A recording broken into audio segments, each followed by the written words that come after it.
Theophilus Anani. So, but the best media school in Ghana there, and a too much multimedia college. If we say about equipment, apapa, a church for our quadruple awardisium, any air conditioned room there, about media law, advertising, camera handling, and the marketing there. And then a location, our Abeka Park Junction. Fanamba was na one casa free. Na obi another one. Na me mo bi casa me frama. One casa free. Abeti too much GH. Many have come and many have gone, but you are a great kankambuka ability, worth being beheld by every optical nerves.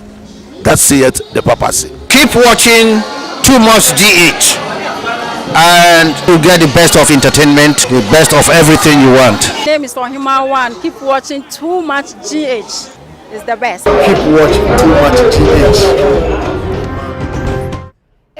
For me ma will be aqua bashoko edi eba Too Much GH so ebra so say and sama hodwa esie e wo man Ghana mu ye de besi apono so na ebie mu na wo a wo hwe wetime nya mu enti ase na za be wo life ye a bomode a bonkaye to krafo bibia obetimi afred no no so embra on the sense say Ghana man mu ensem se bekoso ene ebedi wo nkomo e wo ase na ubesha na nsan tem no landlord tenancy agreement e wonsem akwatwe pa say enkomodie nia mu no na say abafam ba ko na mo kai a na no ada Ghana haya yete case bia na say tenant say wote ne landlord fie mu na ne bra kakakra ama na so na ne landlord si wo betu no kwan bia so na say tenant no ye nehi na wo say tu anamon bia emfata wo ne nusuo nti no yi tuo ekokunu ya say wonsem be sie neme no wote yi yenhu se ne ye ka ama no akosie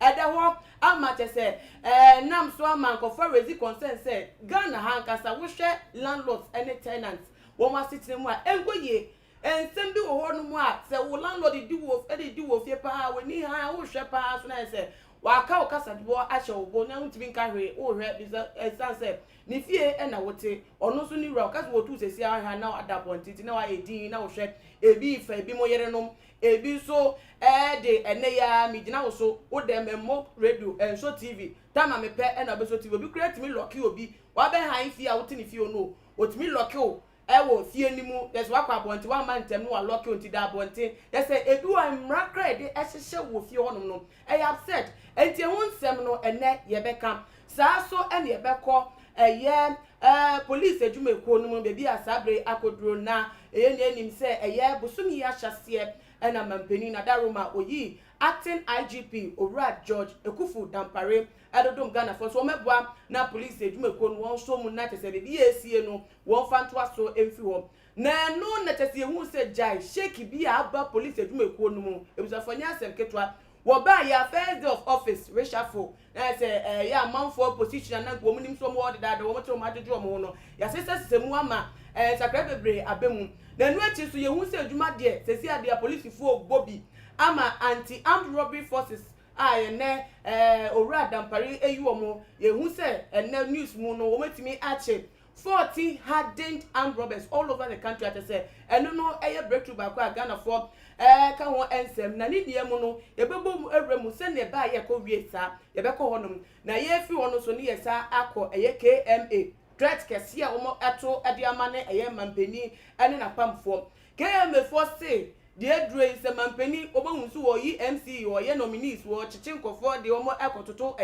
MC position wo mo nkwa de wo assembly wo de se mampeni ye mistake nu oyi obi si wo de wo ba ho si wo meye adwuma se KMA boss de ane de se mistake se pa en wa na wo ma ne kwan po no abefa position na mpo kran do ye adwumadie ebi wo sanse wo mampeni nimpa se kada ho en wa ye hwe han ne ka na emne wo mo na KMA ntimi nya adwuma bia wo kro no na so no so ne de ene to wo na ekoso to wo mpa de wo mpre ema mampeni nominate MC bi dempo we yi obi so mefa adwuma no emmo so na enti na busa fo meka ne sana se ensem yensa we ne ye kohwem na ye hwemu de ane de rent ensem no ene sha se na mdi kan ekan ye no efiewafo ebi etu tenant fo eni na tenant fo bi so efiewa fo mbi side obi akọ na obi ba na ne nia mu no emre bi aba a te se emra no e kire se efiewura so obi ti wo fie mu a wo ni akonya se wo bepa mu na fifi wo be evict no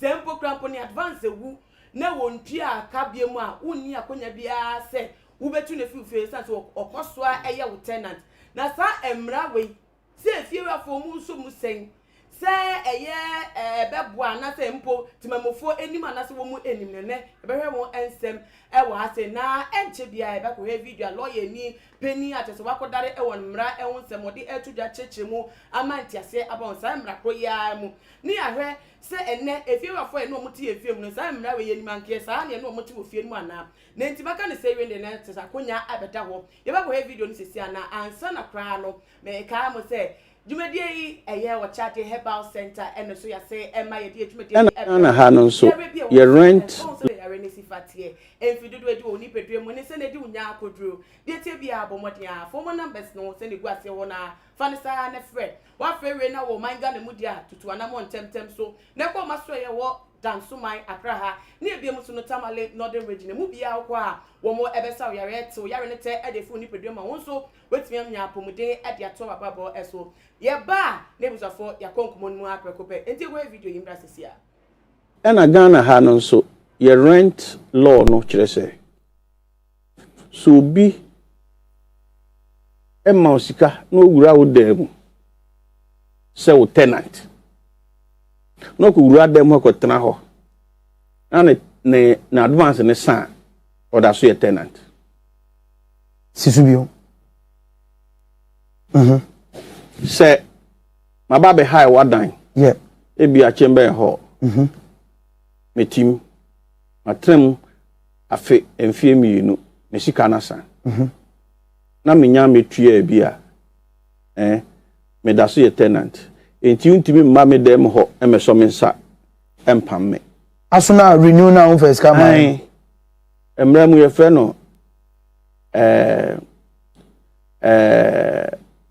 statutory tenant. Okay. Oh. Ono no emra mu no oye tenant. Enti se obetu agise ode ne court. And na court ahye se wontu no ontua e car ode won na watua entisa untimi mpam no nti otim Nti case ya na na da bia ona mofie ho also wontia na wakoma ya oya na onam ho wakoma ya oya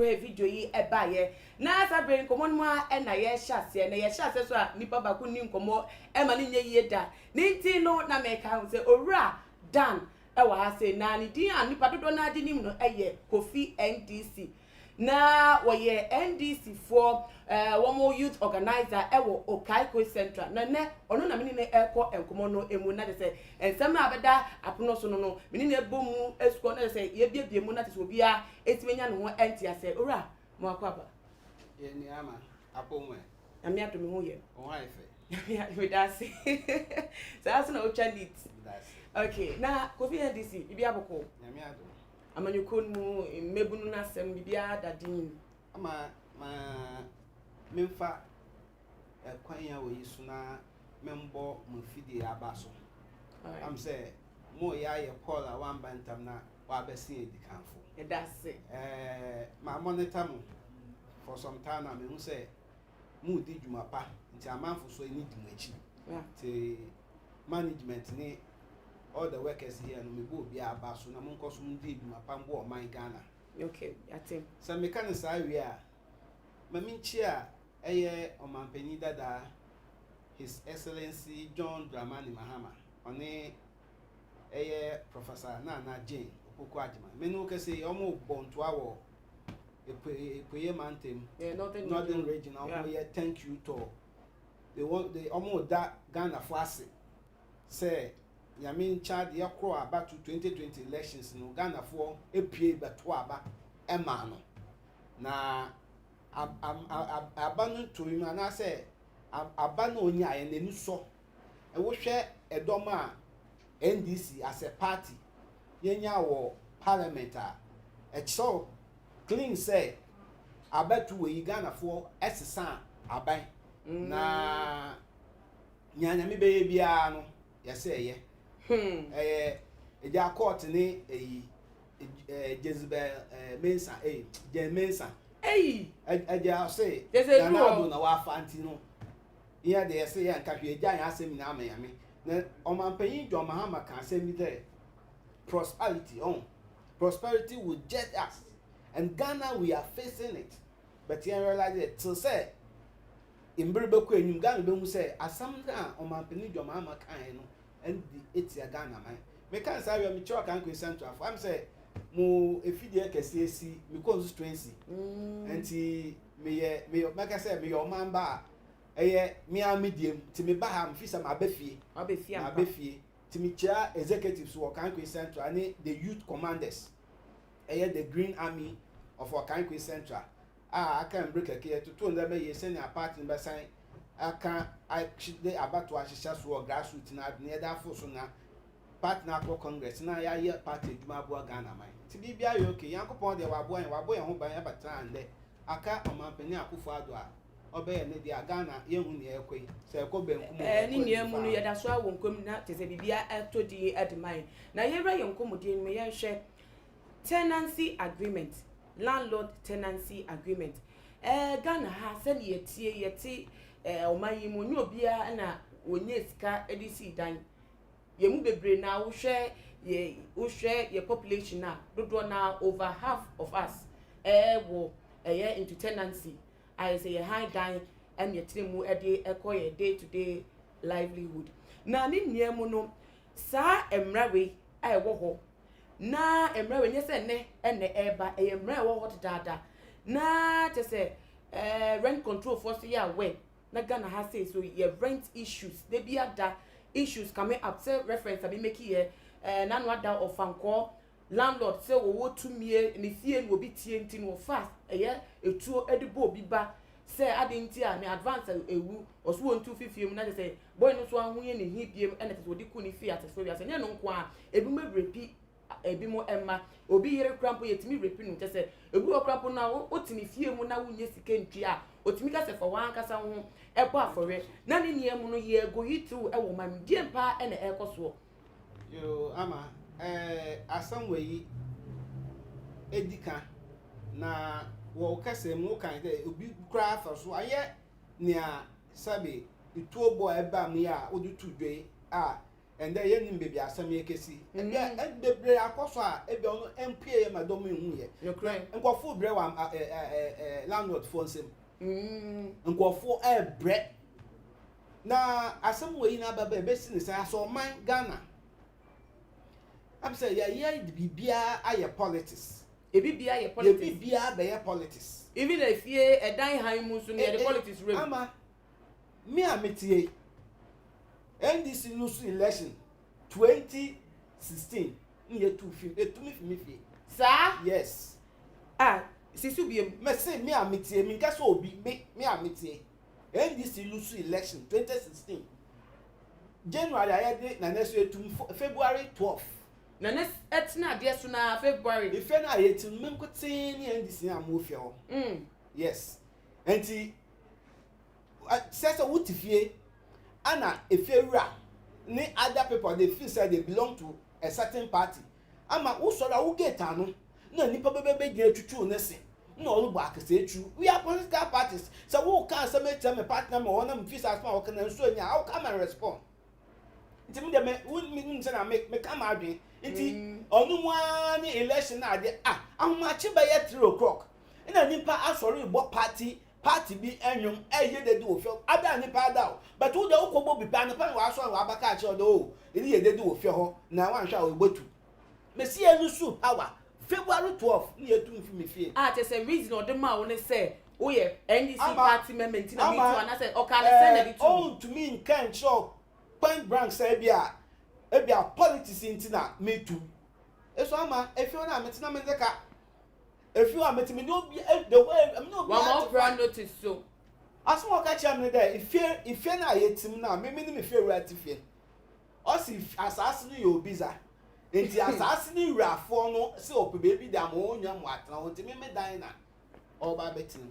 But clearly I know say political we are omode edi to me fear but I ha me it on my 2 months within 1 month me baby na me na makre. Okay, yeah, sure say na. Okay. As man make the reason I make us say wo aman penny kufo abuild or your affordable houses. Yeah. Oman penny atamos buy Onu so be CB. Obeye bi. Oman penny atamos mo ye ne there. Oman penny kufo de no ye na o si na wan wie na o fi wan. Ye de ma senate.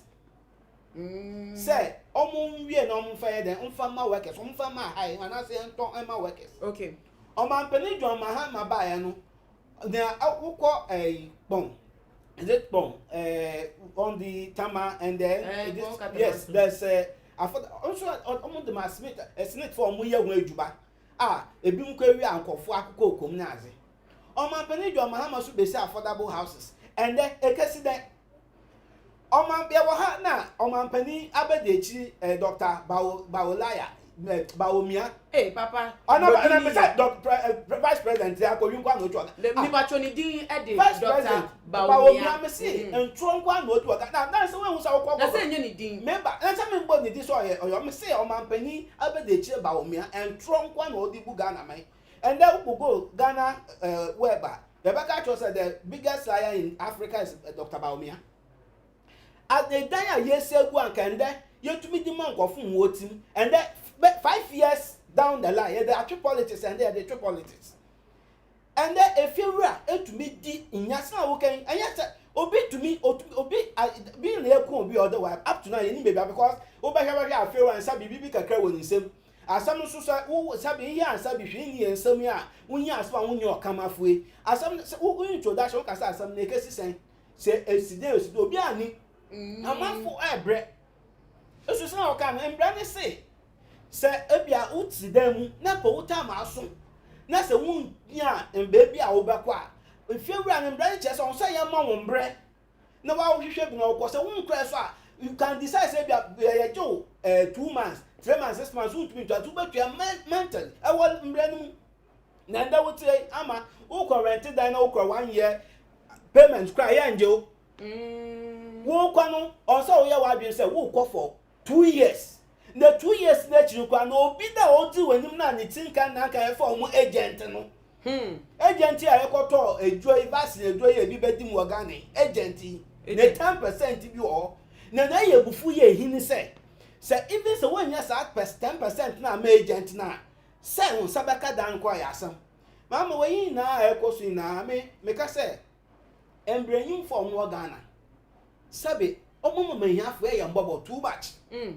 Because on say if it's all back or can't create central on say some district assembly one on say lawyer be or say obiya some no so ni lawyer on to me old demand I buy lawyer so to me demand obi anu hako edwemu but we be sao because na have been so lawyer do ka face ka and say na aba it obi anu to me can asem say lawyer who fear do any ma say wo ko ye board wo kaka bibia I try obetu hin na wo ko nti ya ye ya the ancestral time na fewa omudi enya omudi ya girlfriends omudi ya yere omudi ya mba ama ya o ni aka hu bi ya and you see and that 3 days we no be bon komo na ni dan aso nti ye kapa baby wo echi ha so apartment so ya give 2 years ama obi o ye adwuma na so on say adwuma ya fo akwa demonstration no cre omo pay increase ama adwumayefo ni pay eyasen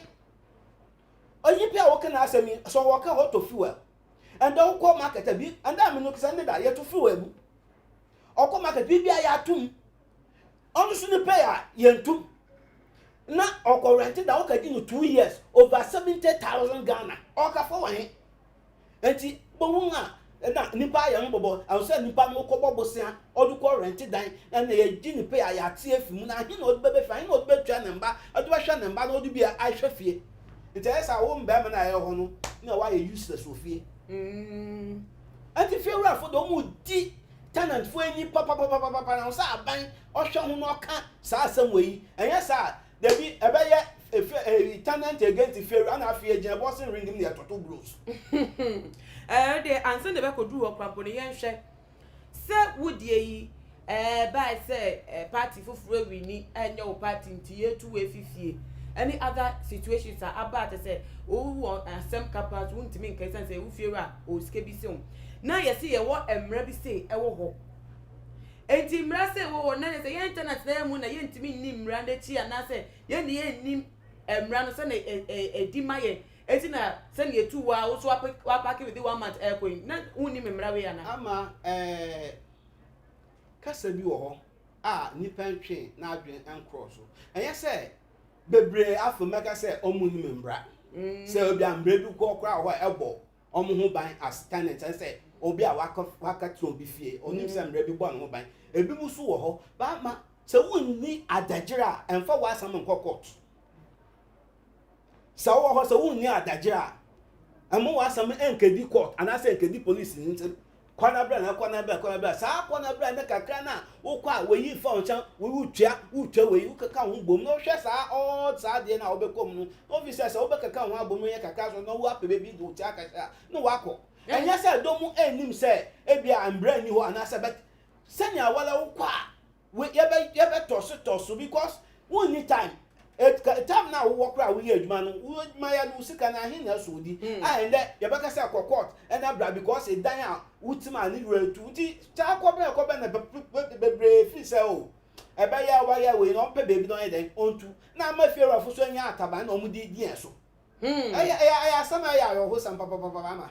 What's a mere as one of your pacotier a month for behind dying a bit so inferior moment so much or more can edify a year tenancy and landlord agreement here and whole emery abeto na ye kwakoti obo badia seminar ye be remu biem na tese ye hu so na sem we betimi aboa ama mamu nia yetimi enya enkoso me momu de me hu si so biti wo fie na wo pese wutu na ye wo mra kwan a ye de fa so batenya ne court nko akọ se nipa no ebia na dan no oje e de ama wo baby ana se ntie no sa no be ka kire nipa ni se bi e dan se me baby wa kwantu ana minua bi e betina hanti no ana se bi e dan no se o time so amaji ni fa han bi no ama nipa na ya we se de be yo no so ebe boa no na time ne so a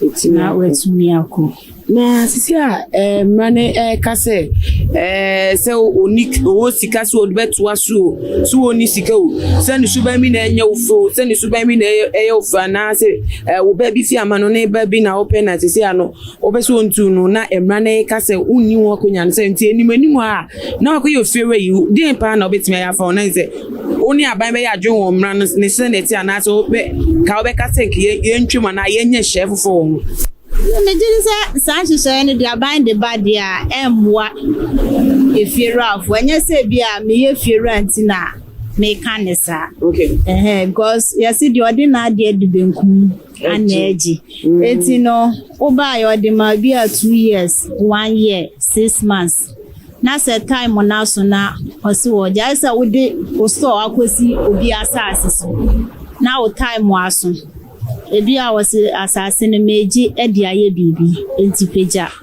efri ho santi na obema o time the on 50% na ho ase enne na o time waso na enne no obeka kire se meji ne dan enti obema o time no wa bo won kaye enso e dia to ho ama ho so anya ni da so so they say dan na mitiminim se me rent so a efie reje na di e wo se on so bo a wo eti abande samla ne ba mumu dia eno dia emwa na se wo dream eye ehiafo obi wo ha bo na yare enti ontimi nkomma se na nkankane no o sifa koba ntine se sika no emma biem ena obi wo so krampo ne ba ye ne ba keto a ontimi nyedwuma ko school na so aba be wuagya no ti se sankofo ni nti ena wo hye samra na ebe ha mu efiri an still ana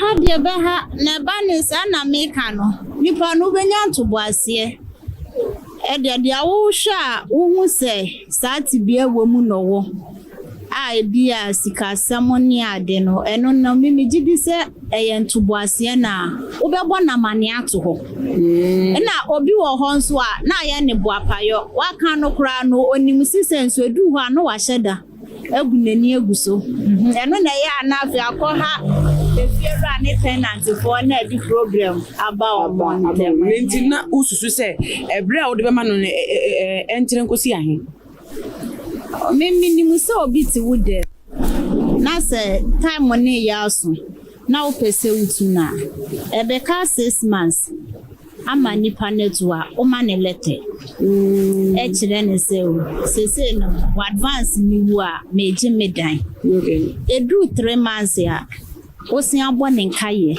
ema nipa no ɛyɛ awe because ebi a letter now the man first waje so baby odi ato no onkai it's a do 6 months ano asin abɔ ne nkaye sɛnea n'ani bɛba ne ho so okay ene mama ebe da wase ɛwɔ adwenkyerɛ lente ebusafo yɛda so a yɛdi nkɔmɔ no yɛto aso. Well, the only thing I get to say is they should know we are human beings. I mean, we are not animals, and we are young people. Mostly people who rent houses in their homes are just young people. They don't really have money to get their own houses. If they had money to get their own house, I'm not sure they are. So they should be able to have that understanding spirit when they see people come to their homes. You shouldn't be too much focused on the money, but rather than the individual. When you're focused on the individual, it shows that you care for the person. The person can at least, oh, my landlord is trying for me, so at least I have to work hard to give him the remaining part of his money. So that's all I just have to say. Okay, but do you also know that as a landlord, you have ownership over your property and you choose to do whatever you want with your property? So if in case the tenant has bad behavior, or maybe you need money, that's your only source of income, that's the housing, the renting thing is your only source of income, and you need money, and this law says that you have to go through the process of going to court before you can evict a tenant who maybe probably cannot pay or renew his advance, then is it not problematic for the landlords too? Well, it is a hard situation, but just like, most things, it's good to do them according to law. It's better to be in the law than to do things in your own knowledge. If you're in the law, it's more safer. But when you are outside the law, I think it's more dangerous. But on either occasion, like I've just said, tenants and landlords should actually grow a set of communications among each other. You should be able to communicate to your landlord as often as possible. And if you're a tenant and you're having bad behavior, you should know that you're creating a bad opportunity for people who do not have a home and probably find themselves renting one day. So I think there should be this pure communication between the landlord and the tenant that can make it possible for them to, settle issues when there's issues on ground, and also understand your situations even when you don't have money to pay for the rent. Yes. Okay, in your own opinion, how do you think about the relationship between tenants and landlords here in Ghana generally? When you look at things, you have been a tenant for a while now. How do you see the relationships? Well, my landlord is a cool man, but basically in Accra, I think there is no much relationship. The relationship between them are somehow not good, because a landlord does not even care when you don't see a tenant for over 5 days or 6 days at home. He doesn't really care, because all he's so concerned about is the money. So like I said earlier on, I think they should grow a kind of like this communication between themselves. You should be able to know your tenant's whereabouts. I mean, it can help, even if it's not a child, but if you know that your tenant has not been home for 5 days, when issues are up in the police case, you can easily report, because I've not seen my tenant at home for like several days. But most landlords don't even care. You just want their money, and then that's all.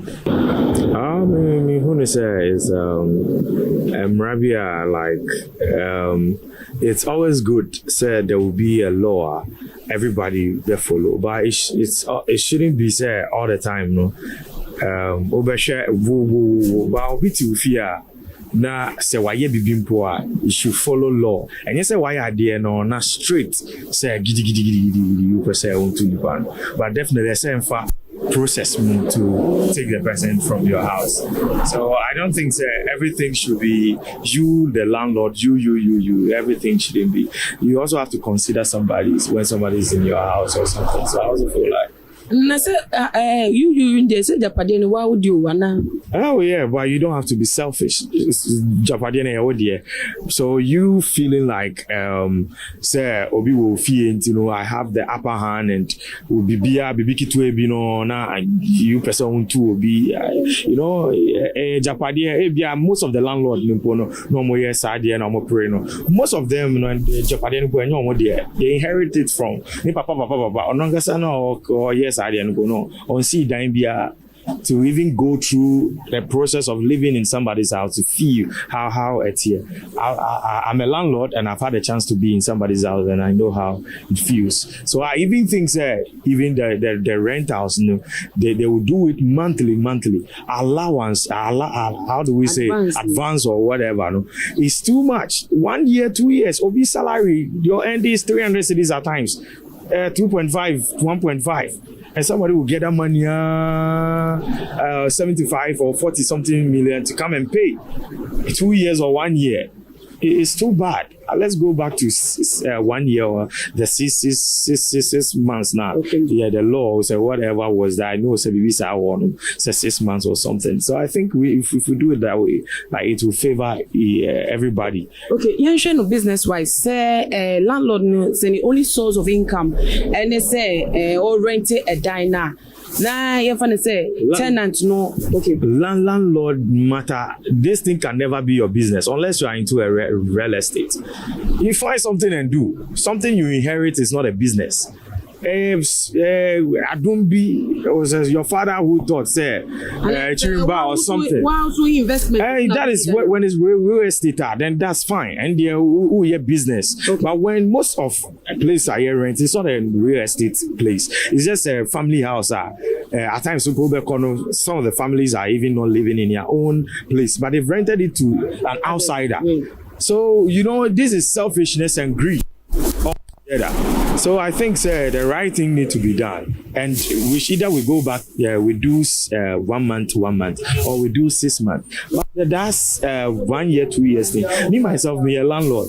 It's I am shishie.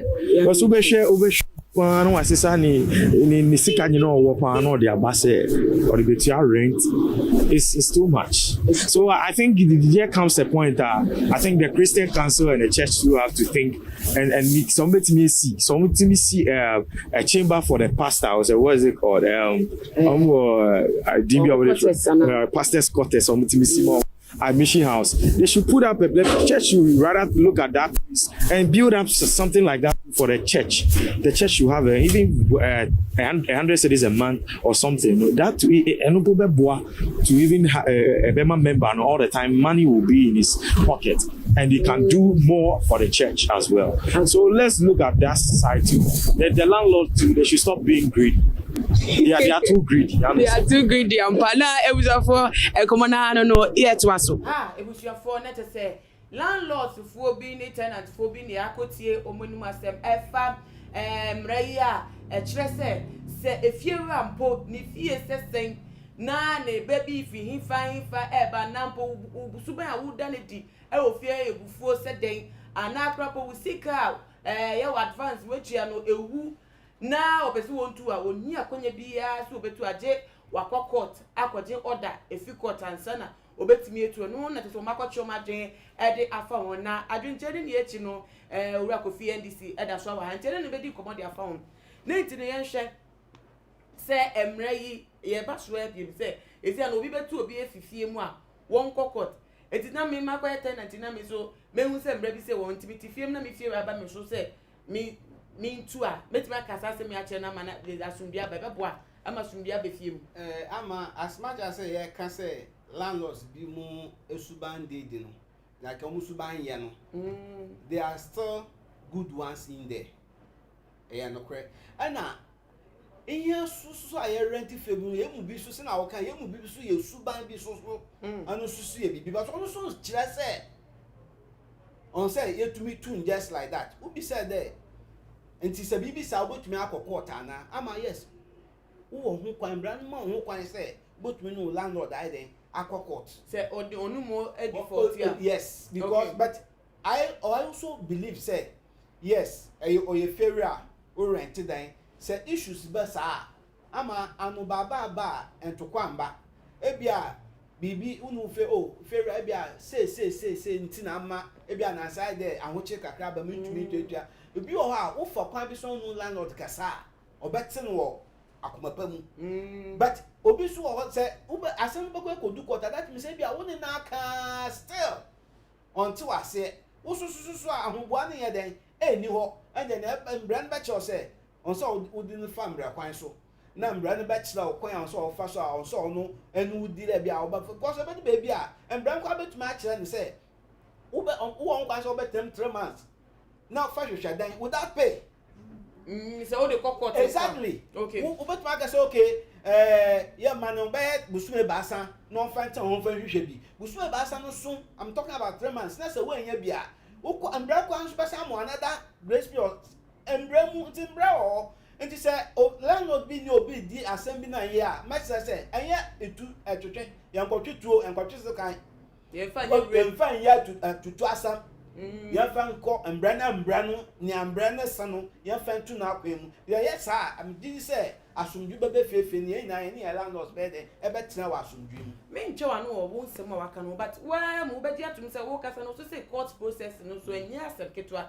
tuawe then the Ghana has said a problem pan implementation of the law and I say ye ni membra no ama maka say kase embra ye dubu o man and I say ade ye fa nembra maka say them all over the world Ghana embra embra papa but some say implementation Ghana look ye constitution no embra won pa say ye didi djuma ye be hu say bibia abako no kwan so but na meka no ebia ama obako court and okwo ya asam court that time so be do court aba so ya fra asam no okay to ashada next week bako ye aye kona bra but me make sure say apart from say embrace sa there no edu bibia we need to test the law enti me make sure say basa na so office there wonni ahoboa obeko na office asema enu di no entwa kwan mu a fakọ embre kwan so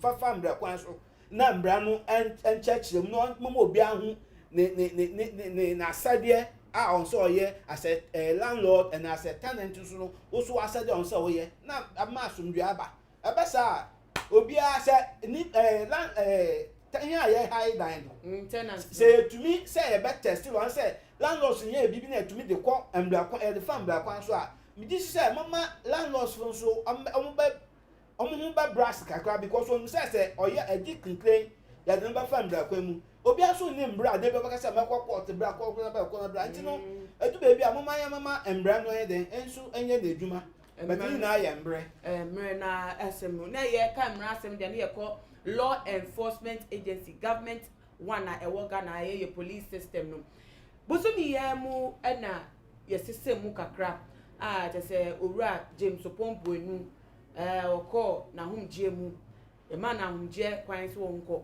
ene de say ye selected acting IGP ye owura George Ekufu Dampare na ye friend aba office no amafodo na ye wo high expectations of him din what dan say oh e ma te say Manasi Azure ye nua journalist oba bonti be ka say papa we di oni mini pa na ne dwuma die asemboni bi enu na so say be ya ye be ma ne kwan ama na ye dwuma asa grad papa yi ba ye so a first day in office reshuffle our office mu ma te say police PRO the name that they fear tenge oni obi ya reshuffle ni many others are ni more offices ni ya reshuffle mu nya na enwechi ni se hu se wasate anti-robbery squad mo be ko etia eye anobe na no so ye one of the cases na ewunya Ghana for pa because not just say robbery cases are fit 2021 na easy anopa tutu ye area kete ye gina so anadu de so mu ne de tuo si so te say all the time ni area ma te say enukra so na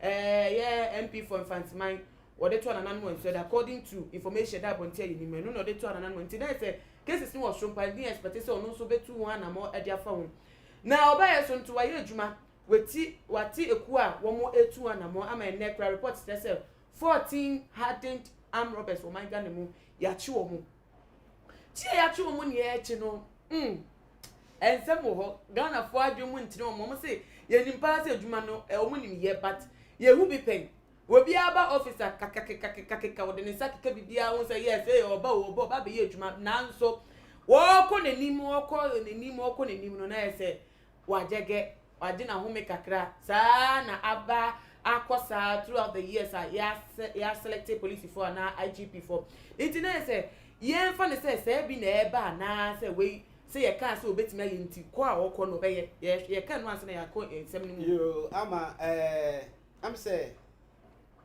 kwan a wo fa so eda police sign edi no kwan so pepe in fact abra ye bo papa ni din say ono na onye acting IGP we ubehu nkofo kan ho nsam na bo nsam abe na ye nsam papa nko afa no because time all the police mu out there for course bedu sat bi owo mi I think say so your doctor go anti uhwe ne bobby wa at least say efata no and I think so say also you one of the youngest if he's not the youngest IGP uhwe ni age na or the youngest you know people think say yes it's good obetuma ayeduma na uhwe na eduma so the contribution to the police service no so wa go eduma even within the police circles no omo epanasam think am no kwan so ano no mom for we to okay football ni na sia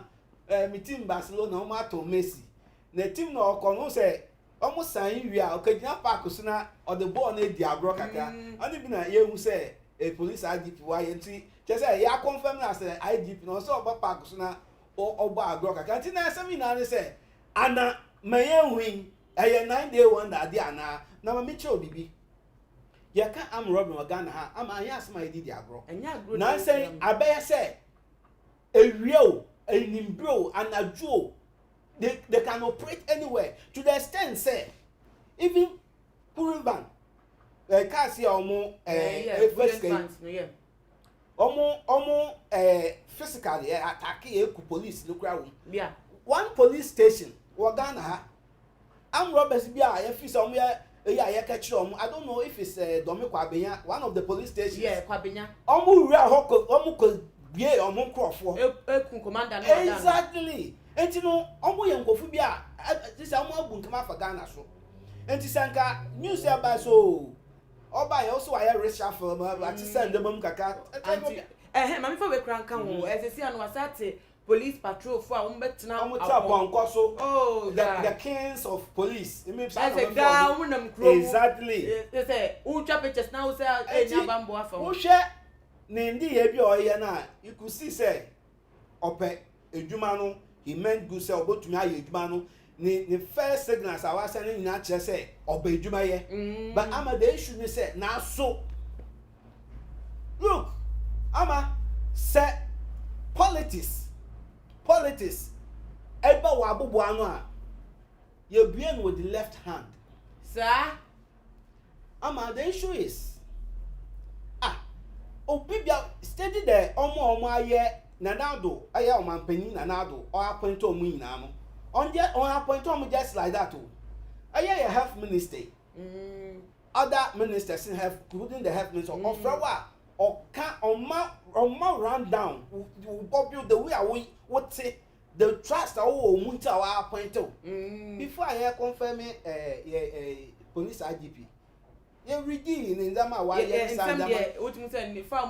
exactly na so obetumi aye adwuma na ana no weyi nkofu na me maka say man nkofu start mbo na abaso ende because say obia can for no no say there is something wrong somewhere yes so nipa wo ho na de bi obia so wo de wo ye why ya de then empa was me master say you know say there is a long hand from above they say order from above say o man pani appoint no na so obeye obedi police do mo animu a mesre say odu be bia bu ade nsha na asum na nka ye order from above so okay order from above that chance a ye hu ni action say ye hu ina 9-day wonder Engesi aga.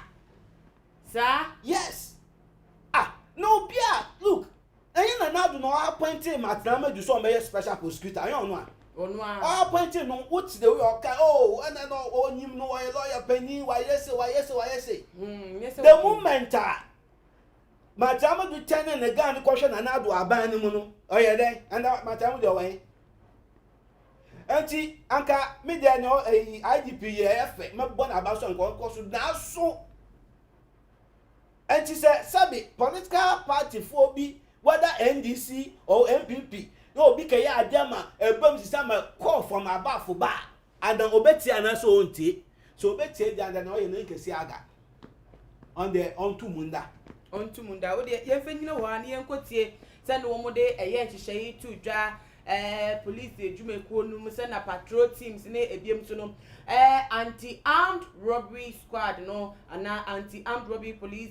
Forces no mbe operating na air police edweko na edetu dane ko video we pa na ya hwen komo yi Rọ́bbers mu sana papa yi ken Matian bidu nko na eye Owura George Dampare eso elko ajeso odo mienu abom no nti e baba be he de elko e de elko video ni basisi a. We have come far with our policing in the way of patrols.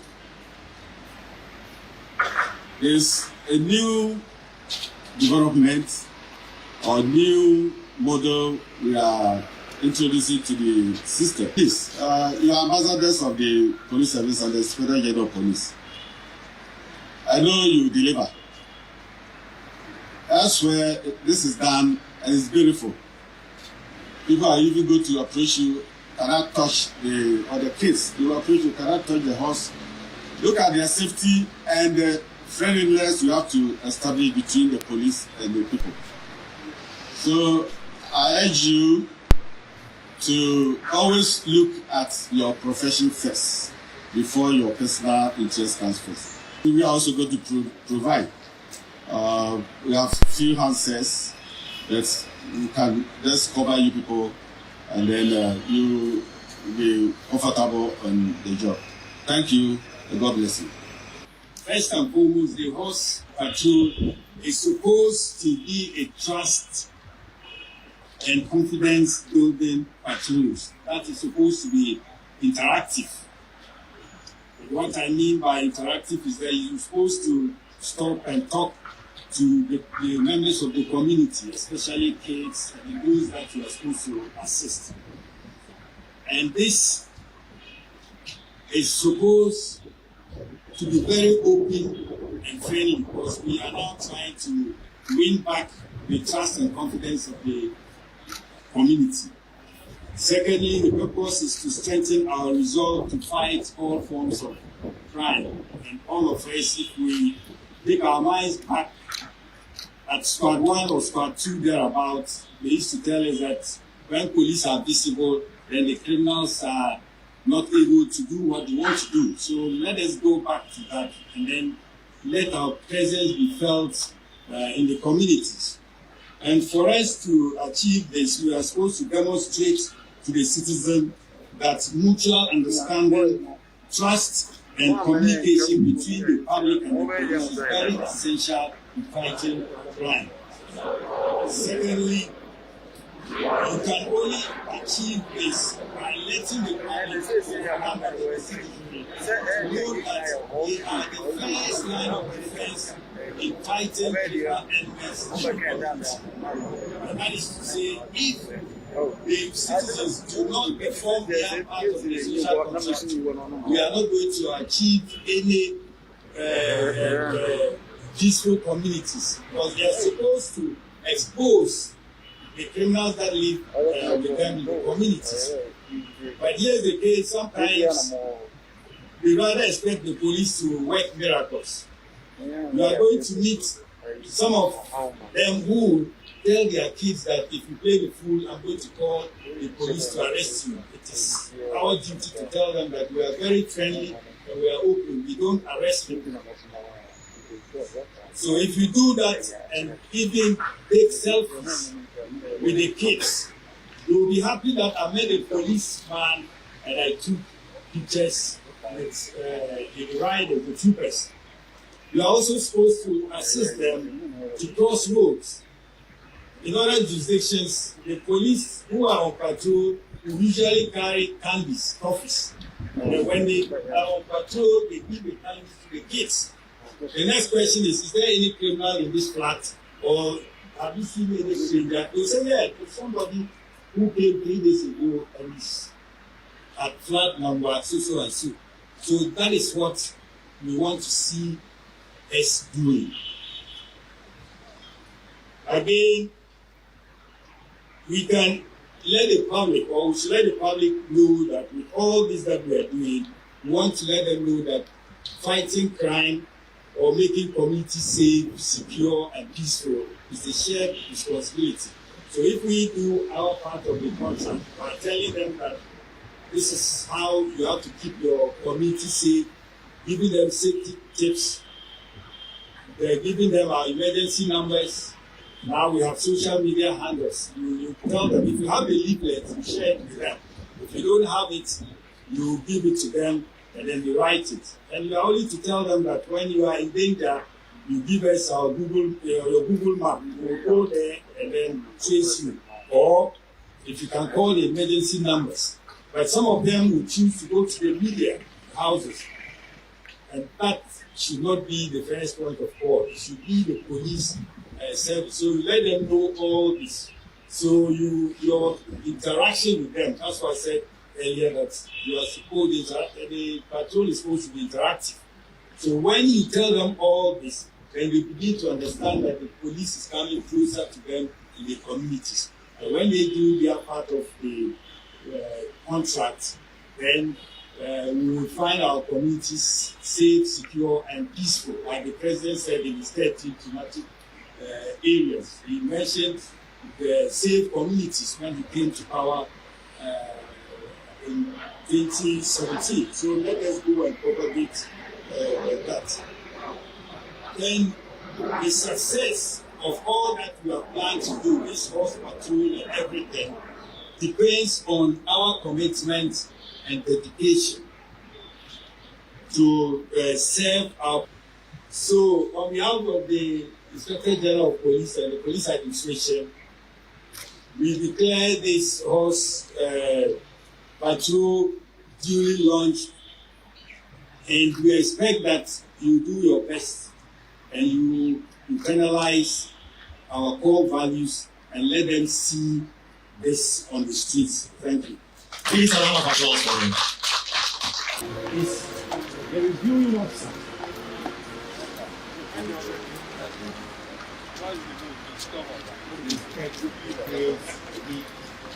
Horses on parade.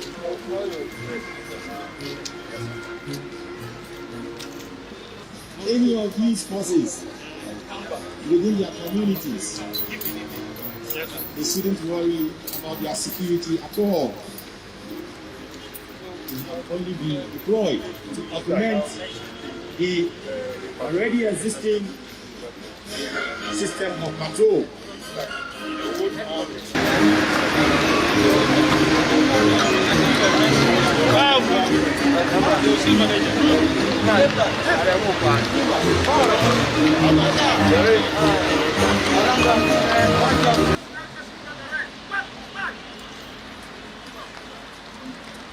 Round of applause for our riders.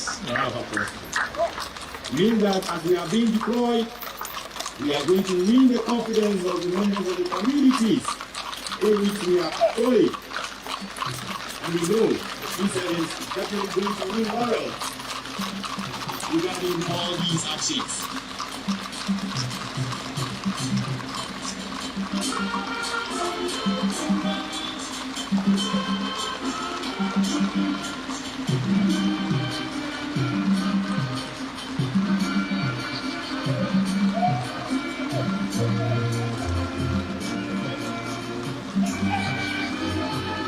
You can see the horses carrying out in movement, an indication that they are poised for action.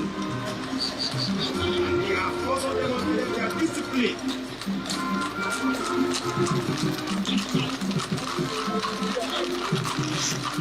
Well done. Well done.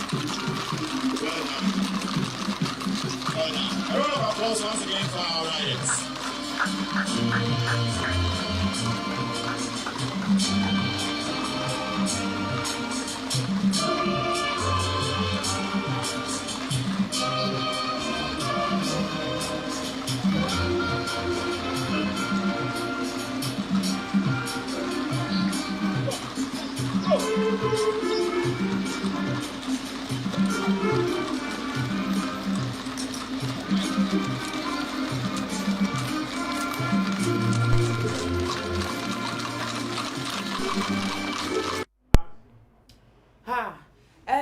Kofi NDC amanfo bisa ensem bi say police edwumeko no owura George Dampareba ni yen sese mu ye yen fa amanfo from me mu ye wo mu ana wo mu ebra na owura James Opombo ni wo mu anom da so awu mu ade say Réfused kakra bi na be but edwuma no ase de emu apagya kontem so ntina say edwuma na nko metimi aye enu ma anye ana say sa reshuffling na be mu no ama kingpins bi anu wanted positions because yet free kweku we a friend saying kweku oda na 2 the situation no say or the two just say a police phone bi na bi wo ha wo mo jeje 2 obi free Rôbbers we bi mkra da payroll so ye twom every month so mebo Rôbbers for ye enwo ban enti na just wo mo ntimi te twom na just within a matter of some few weeks owura John Dampare eba ye no bibi etima sesa yetima cheche Rôbbers be on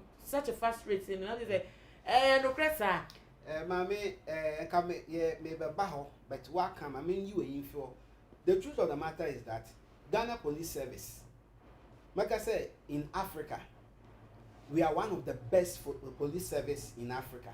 Best in how in terms of look say ye security people almost outside service for training even peacekeeping they are rated the best. Okay, so we have the men in the service but it's all about supervision.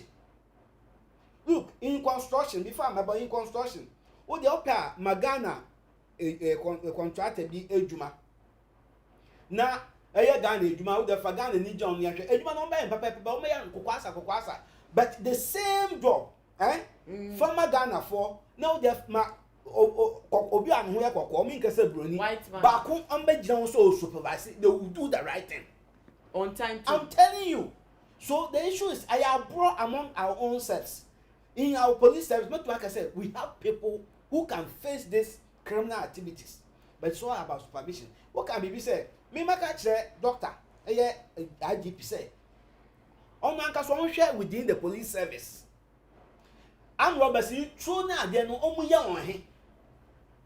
Because some of the two is more of like more serious than even the one of the servicemen. And most of the two from the service now be a DB exactly to know so share say also ne microphone no be ye adwuma on share within no try say those bad nuts within the police service he will deal with them first and then move, because I always believe in quality than quantity, because the quality will bring the quantity.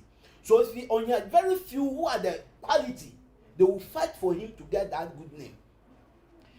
And that here can one say me who say the police service no more hold down no more but all by and why proactive and say no batch. It's a make I say within the police service you have the men, but you won't be able to me a jump snoddy or say ayo say me say money we make sure so my you may deliver the results aba.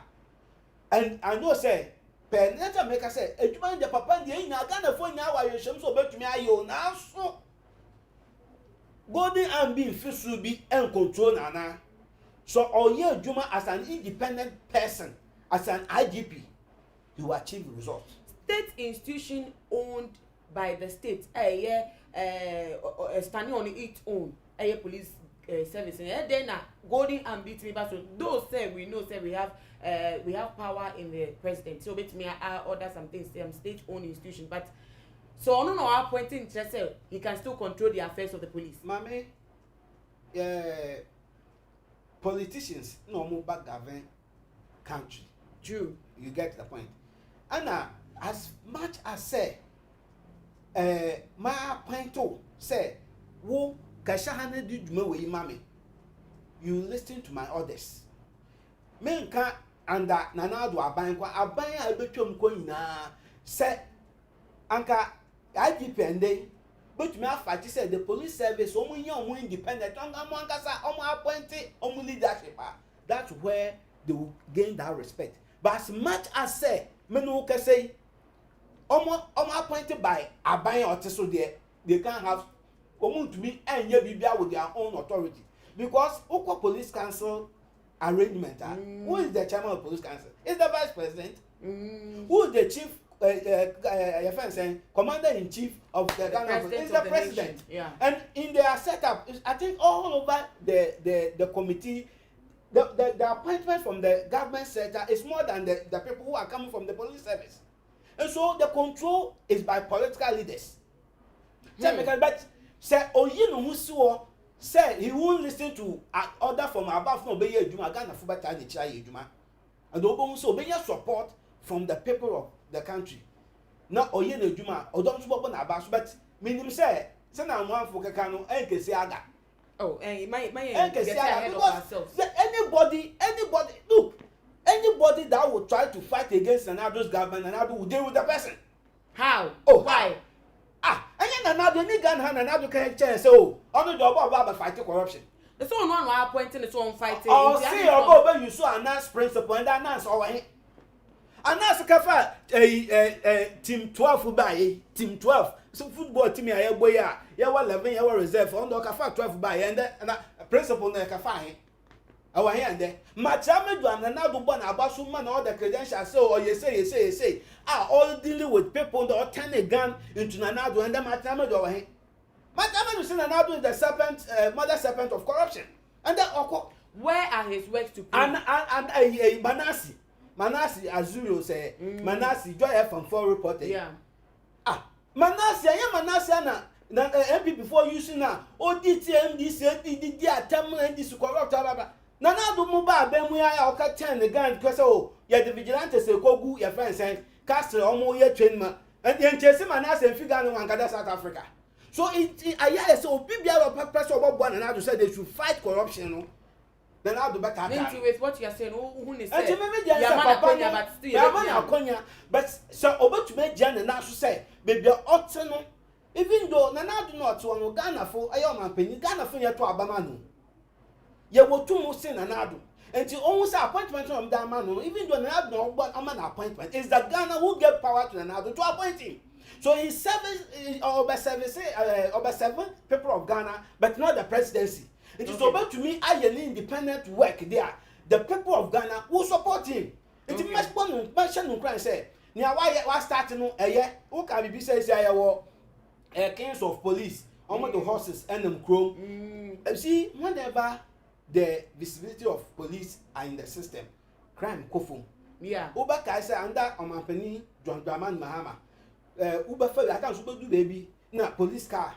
A park worker can light air certain areas. But who said no? I can't who pay who be fear. Who share police so who are confident say if there's anything no you have a backing. Yeah. It said what started sir way now. Me I think say it's a good thing and it need to be recommended. But Uncle so unfa ni two na either chance say ye juma. Mama any above order from above be and control. Na yes and I start na nkesi aga.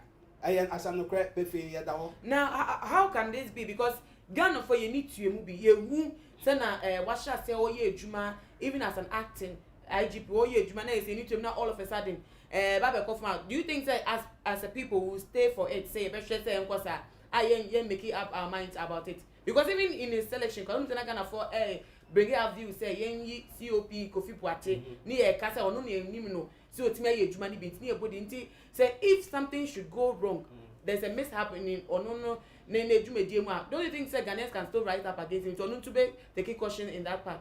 Nana anka na woka no na kwan so aya Ghana fuya la ya ka say face the country ana na do na ban ni nkofo twa mo adapai aya Ghana fu ebia no na first ye call exactly but the issue is that say ebia se oye bibi na efi se o insa bi e control na Ghana for ka e beko e nkesi aga na yanka ma asem yanka na asem enkesi aga but the truth of matter say onu as an individual betume dia na so say na obi a party o really a ya cha vigilante say gu baby aya omu miss be go Ghana yi and then wo baby ana obi atumi about say house arrest vigilante who ka enkesi aga aya wa so enkesi aga we yankesi aga because they are all people that around and are those governance nti no obi omu ya bona yanka nti say sabe sa agwesi ebikedi etutu asama na say IGP koto ne se koso mu da other fabo so omo ye yanko ofo gya ya omo a then o waka but me kasa say eba na sa na so tumi gya so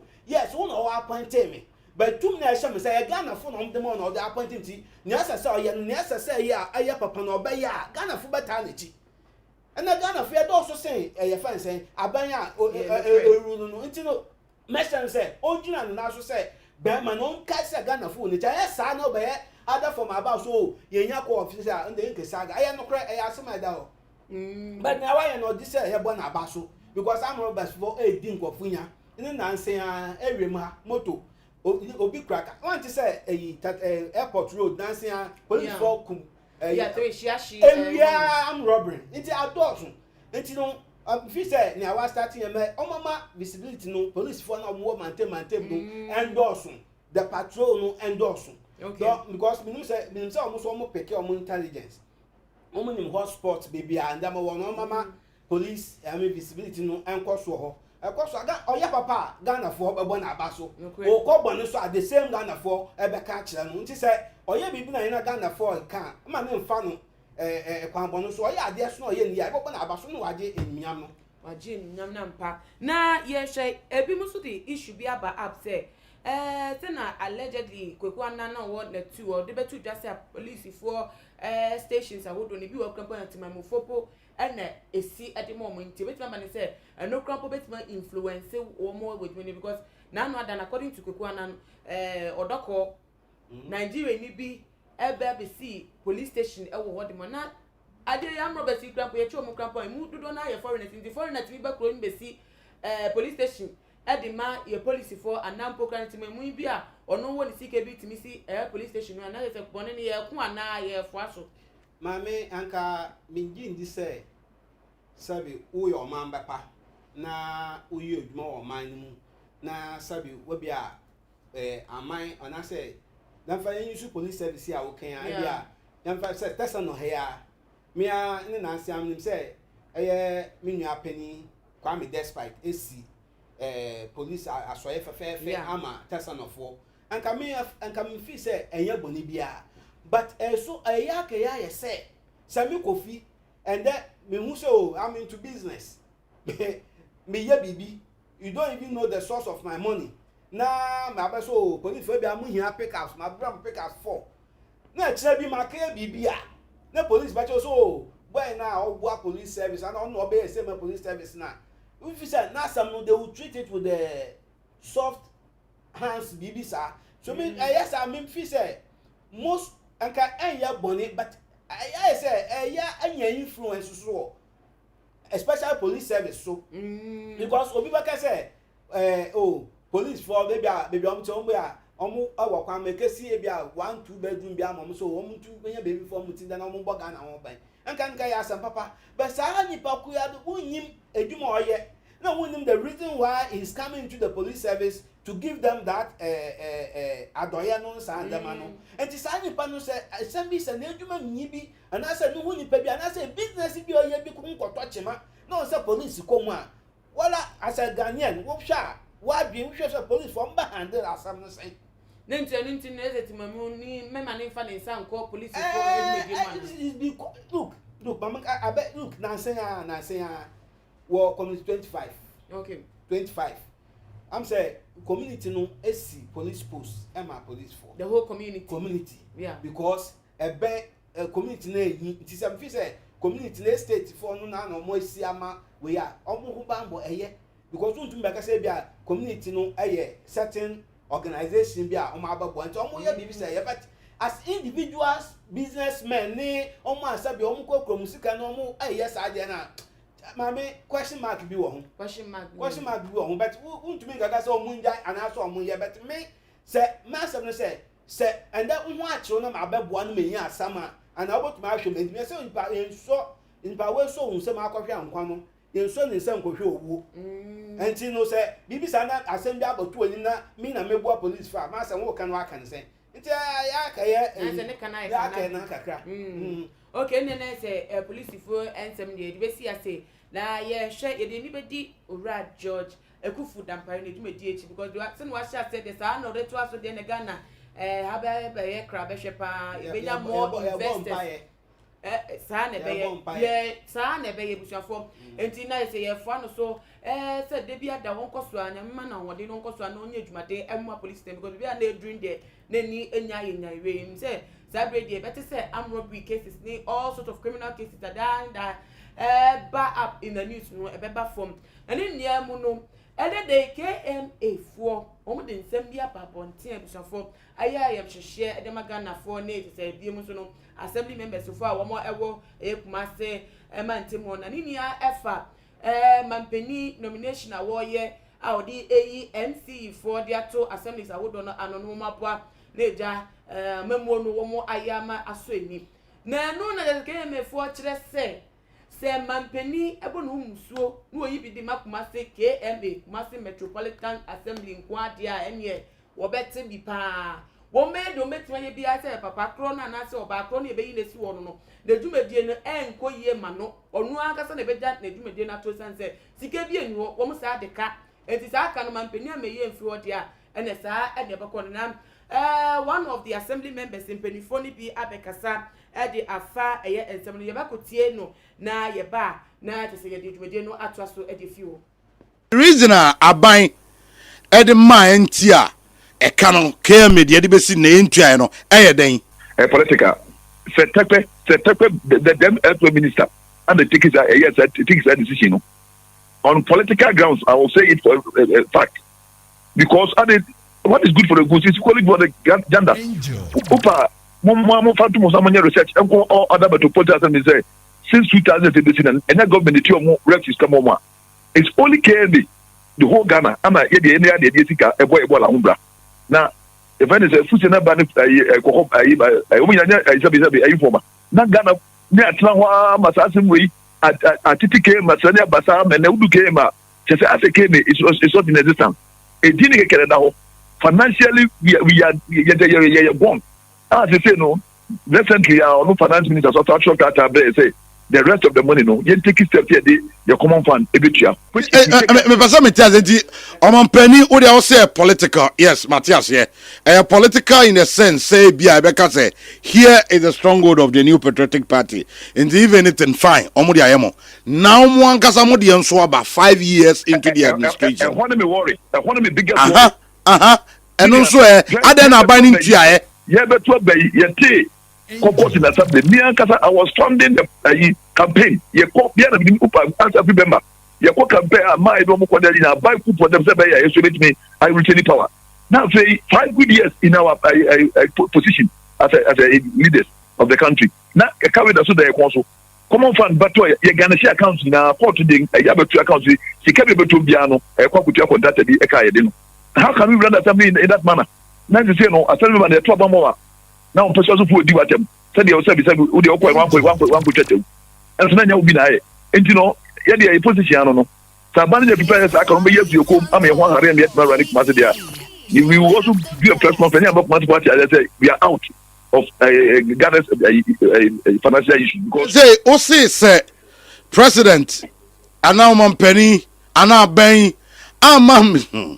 ama metua ekano amfa mfiri ho aban metua mfiri ho no mo a appointed obi aban ne beba se obe me obi a mo so meren na onia oba dey we do mayor mayor no ne ska do be adwuma ska na ze ke mesu obe ye mo be adwuma pescara you go find na dem onye to the common fund and the most reliable fund that the projects idea goes into managing waste and other things.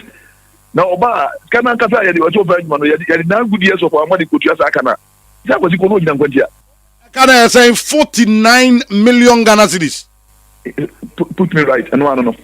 And me person who threat no. And yes, mo confirm you on Pedia Point TV or never. Oh yeah. Men can't change. Fact, I make sure. You know, assembly members in and want taking this decision. As the leader, meaning the American, the man can't show that one.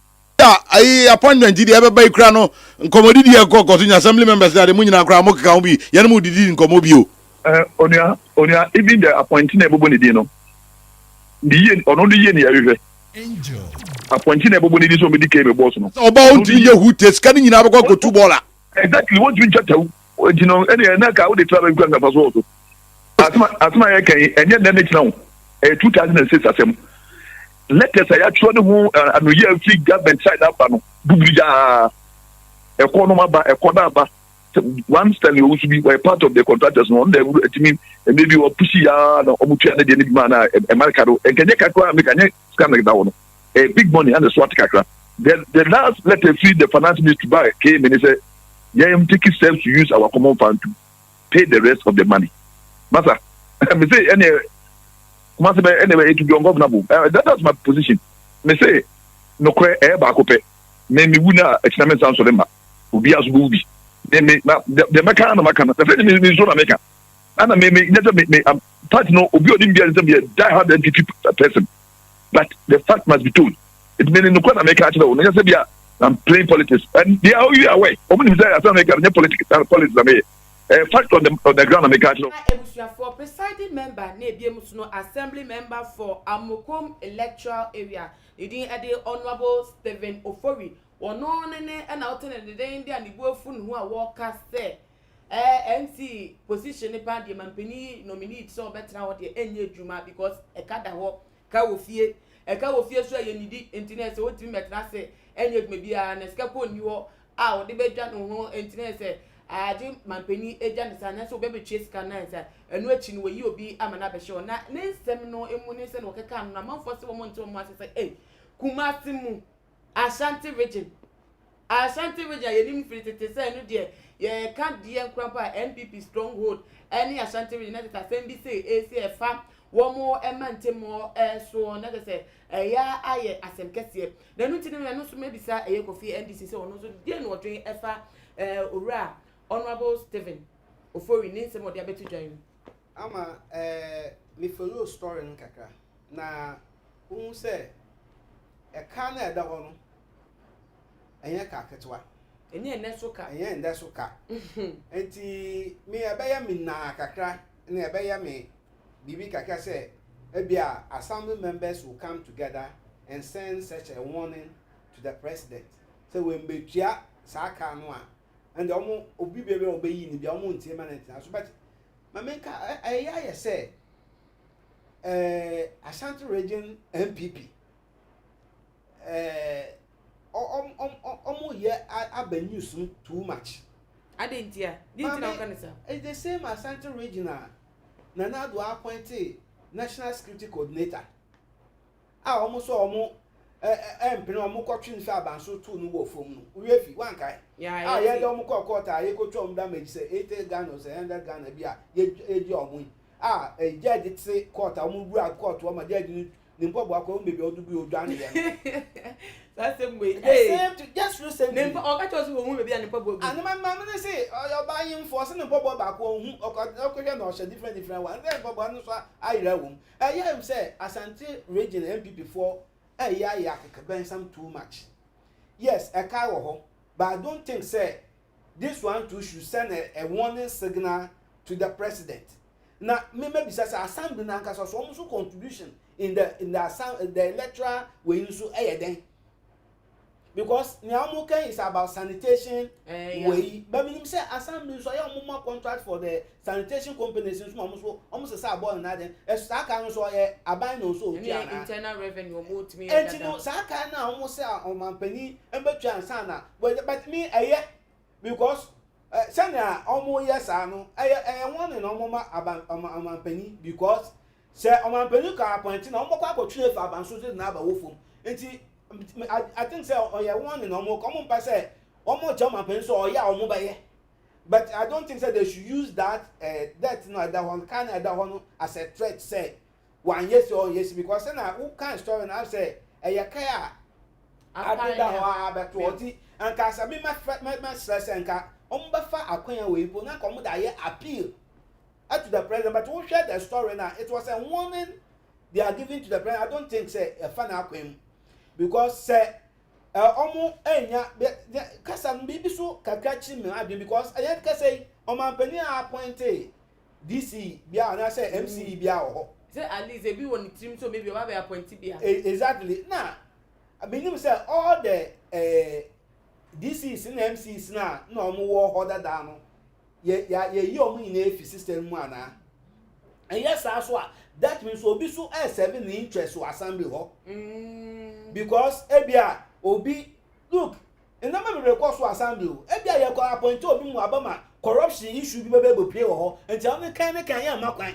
nti yan use assembly in 2030 presidency but I think say omo hwehwe assembly ye but ebia me yes sure say kan na ho na den omampani dada akofo gboka no kan say from 206 omampani dada akofo oba I don't know yan threaten no omampani atamas ba so ya threaten no omampani do ma ba ta den on ba threaten na nado enti edu be bia me anfa bibia ya politics okay because assembly so assembly na nkoso a komafo no omundiye omundiye enti ohwehwa na set committee na ohwehwa assembly mu so na batra ho ma assembly no ba threaten no ma on to me ya no so ya and then me ya gene or your friend saying Canada Japan na bu Canada Japan kan no na na do me ya di got to say na na do I say dwe bi esu oni hini enti say better ma assembly ba threaten so when be dress kan omo makwan mo yi anasa omo nto MC so aba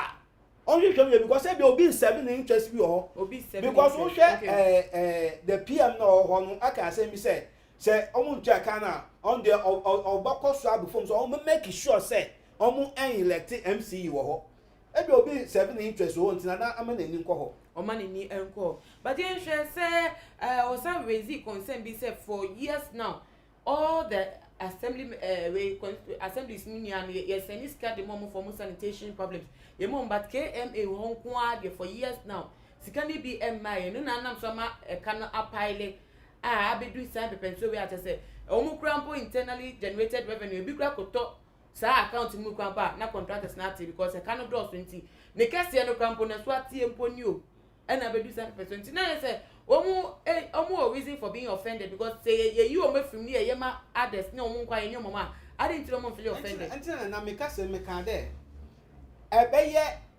e should be an appeal say obia na e ka bi abada ho yes omo ni mbra ho na bu ahen na ye ntua na sa ban ka bi dan so enti no nka chewani hwa ha kakra eye ekwan ya fa so ye ne ye disra ade fi soro what I say enti say ebeye insha say we ambe ya ye beye we ya na se ye mpene a na akaye say ehunhun asem bi enti ameka say ebeye ehunhun ade and on say na do odi ni na sifom because say Nanado, I am no rural assembly. We have local government.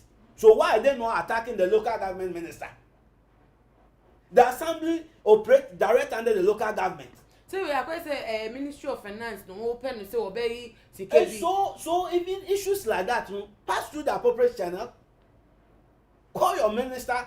Money NC upon and the workers almost demonstration. Ye new workers union omo ne TUC for AC Konja before the issue get to the presidency. It will be sir. Until identity omo from minister. Then the minister will have a way of communicating the issue to the president. But some baba because they feel say that's where NPP get their majority vote. Into anything about Kakabin some there. And then I said, na membu na say obia to me so oye ni ope say na do our fan ni ensifom no wan hwehwe say obi 7 interest wo and as asma mo kan eye no kwara na say ska bia for baby a on do mma mo hwehwe mu but you shouldn't issue threat to the president as I mean to say kwan am fa so man fa kwan fa so even though omo asem mu de okay but enye na asem from 206 there me shock person e kan kra wo hands na 206 but won no mo sha say so mo kasa fa ho from 206 to 2021. Don't you think say maybe you might try all these advances are okay in some appeal o met me akushia mpenifo o because of owura former minister of finance tepe edi wom so no mo kraka o ma keka na tese behind the scene o ma ka na enko yenti se na aba enibre so say the abo o the libre and the continent ewufo na aba nti no mo kase mu asesasa enti ameka say ye wo kasa mienu correct not me aka cho so ama bra they are two different things correct enti say bibi po na atouch mana yamma wa so say o kana mpenfu nti a I don't think say sending a warning direct to the presidency is the right thing.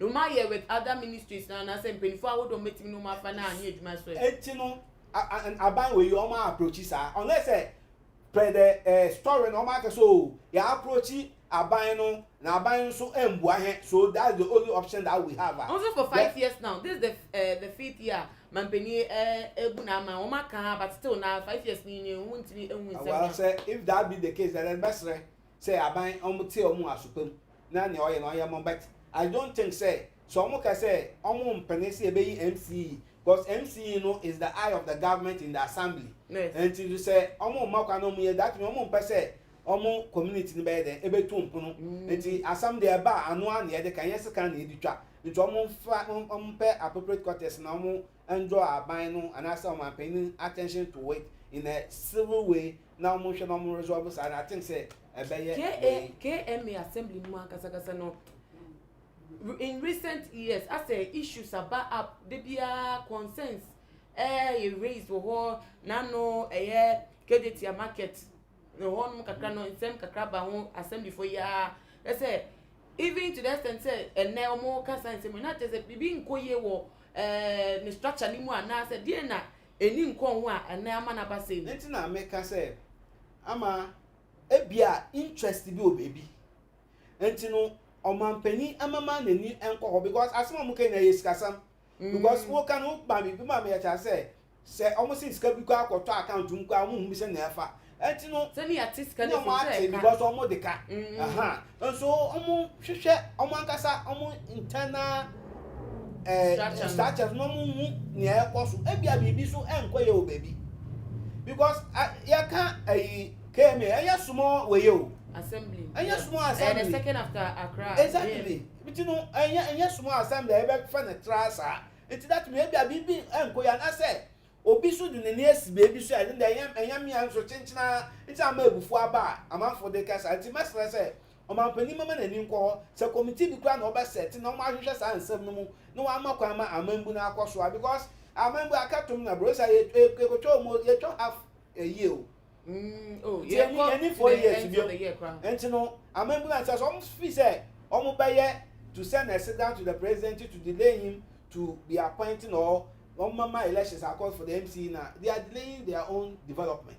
It must say yes, as much as say omo issue woman, omo find a ways and means omo to me draw attention say omo pen mama ni akọ no ma hwe nsama ekoso because aye maybe as kasam akọ baby aye so be obi so election na obaba no obi susu ne nas baby into on hwe na omo ntoto akwa na omo makwa na amembu nkoso na aye tan na ado mbese na joma ha man brother mfa ga na mbesi baby ye de be o ka ko do de na ye say Ghana fa am na ya fa grown to change everybody is complaining only MP before am ga so amembu this ekoye amembu ko but yen na nim say bibi ase na see eni ase nim say aftermath of COVID-19 effect e wo bi asa ama afa na wo pasa wo ko baby me ka ko see asem say COVID-19 ayen na na do atu ni pem 79% no ma mu workers 4% don kwa ya twema mentwi ayen COVID-19 yen also yen normal time Ghana nkwa ene ye bre Ghana nkwa na problems wo see na when him say under the COVID Ghana Kenya almost $1 billion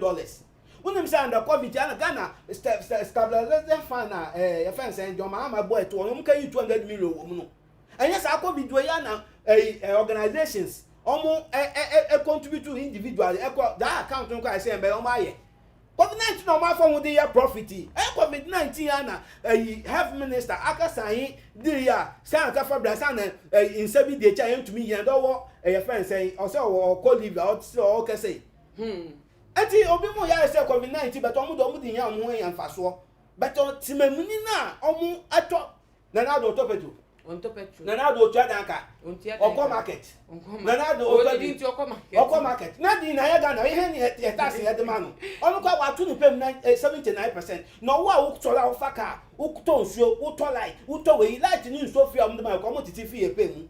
Enti no wo baka say onu tu ni pem na timemi no obrand ni na say atu petrol mo say under 4%. Ade me hu say ubo fu pa but ni emu no ye che. Na mbasa me ko be da ba ya rani apie nkomo no finally ni me be say me hu say without a year MC KMA without MC so mo ntimi operative enti wo mo ntimi operative na say e kada ho ne nti e kada ho nti na adwumadi ntimi nkoso ye ko fa MC a ebeboa without MC the presiding officer takes over nti they can operate but the I'm saying so MC will need dwumadi bia ya odi it America say ye mo kwan na structures na den enye adwuma MC omo to aba aya aba na omba to say na do de sabi ama betan wo say ama una medu aba yan to so aba sa assemblies wo mo pa na mo to no so aba ye wo assemblies bi we bo ye to aba sa na omo to me yi ni ba ko no after they have to sit down go to negotiation table na ye appoint obi ba say no me ma say mo mpe to send a signal to another mo dem fan go fun bra but e be ye won say na na do di ni pa baba san ko fi and omo ye we ye boka ko hu omo kaka ka omo na mo kwa kwato abeyi san ni pa no enti odu baby a me fa hypocrisy no to nchan kaka na yan hwe issue no da on yan but without the MC no yes there something can still operate but I think say aban na say say omo provide side enti omo mama won fa bibia nto akomi onye eduma na ya pentam na do efi na do mahama ba yo de won semi agina so na fa final words eso ya hwefo na ye fatumede nsi na me kan say sisi a Daniel wa ho chire akwonfo su kumie bibia ye de obada ba so sande obekwa na atu petro mu yambo mpaye obia encheche we sisi a say obia ngo 200 Ghana na efekesi katidu ami wa timemnu ebre mesre mama obi anhwe no nso ye covid ya be ye na anhwe ye nso ye na ye head to the protocols na ye fedi obi ya kase ye ho bato na na ado so a ebedi ya dokon kwa na ye mama Ghana enfa obi anfa se na NDC minority in parliament ya na omo bu aban nkaka omo de pro eba so a ebeyi omo 20 sa na edibu o man na Ghana enkoso but mesre say ye politics intino ihe especially the youth no me ye akaka mensam unua we MPP ayen atanfo ye na ye ba ko ne nhwe adwenkyira na ye different ye na ye fambu amaga na mfa no tuma pemfra me do bibiase yes so ye da wase na ebusuafo se wo kan pepe no sa na nze amanyokofo de omkasa de ba ko obia kasa de made wo dono enti wo so hwe living hwe standard hwe abrabo mu ne fa ba obra enkoya amanyoko we enti nyina ba ko eti endi etwasem bi mfa ba ko afa enye me bi ense fata ni na futu o de kan ho a te se eto mako aso nti na maka ne se we no me ka mo se ene dey se wo hwe video yi bia bomodia na subscribe se too much gh1 nyama papebre ademamo de bia da so ye update e videos nti so subscribe dia da ya update e obetimi enye bi ahwenti bomodia na subscribe na bi so ko social media platforms Instagram Twitter so at @too_much_gh_ na follow you on Facebook @too_much_gh na medi AC no medamu nia siwie dia mintimi enko a mi ja eye maboafo ene wo mbo amadwede eye kama me engineer a wo bo me eye Teflon Don andi na me enchirawo sa so na me da me director BB wono no hwe ma bibia ko yie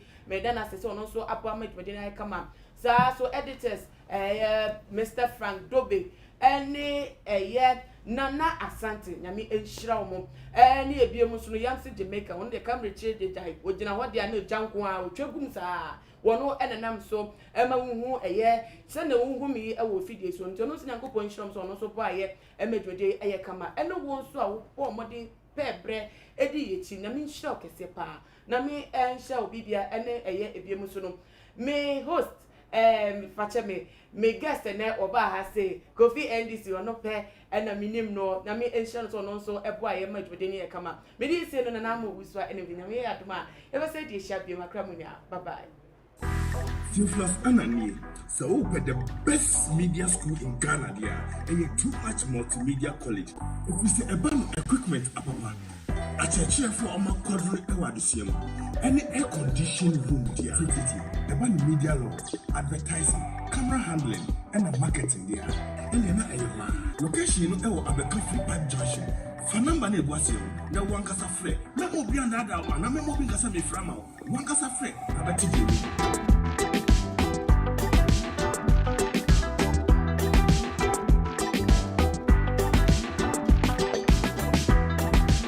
too much GH. Many have come and many have gone, but you are a great kankamukashos ability, worth being beheld by every optical nerves. That saith the papacy. Keep watching Too Much GH, and you get the best of entertainment, the best of everything you want. My name is Ohima One. Keep watching Too Much GH. It's the best. Keep watching Too Much GH.